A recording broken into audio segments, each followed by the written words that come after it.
তারা খুলে দোকান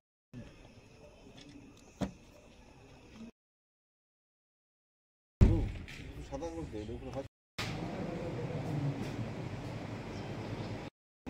আজকে আমাদের যে প্রত্যেক দিনের মতো চিনি বাগানে নাকা চলার যে চেকিং চলছে, ওই চেকিং আমরা আজকে একটা যখন গাড়ি চেকিং করছিলাম যার নাম্বার TR05E0654 মারুতি সুজুকি, ওই গাড়িটা যখন চেক করছিল আমাদের নাকা চেকিং পার্টি, তখন ওই গাড়িগুলিতে হঠাৎ দেখা গেল যে অনেকগুলি টাকা, তো প্রায় এখানের মধ্যে বলছিল প্রায় 20,60,000 20,63,100 টাকা।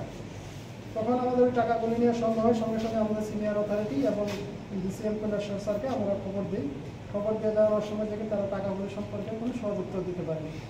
তখন সঙ্গে সঙ্গে আমরা ওই টাকাগুলি সিজ করি এবং গাড়িগুলিকে আমরা সিজ করি, এবং গাড়ির যে চালক এবং সঙ্গে যে আরেকজন সঙ্গী ছিল, গাড়ির চালকের নাম হচ্ছে অর্পণ নন্দী, আর ওনার সঙ্গে ছিল একজন সৌরভ সিনহা, দুজনকে আমরা আটক করে থানাতে নিয়ে আসি। রাত তো প্রায় এখন 12টা, তো এই যে টাকাগুলো এখন কোথায় রাখা হয়েছে?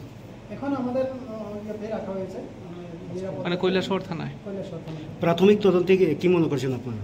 প্রাথমিক তদন্তে এখন আমরা ওদের যে বাড়িতে আমছড়া পিএস এর আন্ডারে আমরা একটা মেসেজ দিয়েছি ওদের কি অ্যাক্টিভিটিস ভেরিফিকেশন করার জন্য।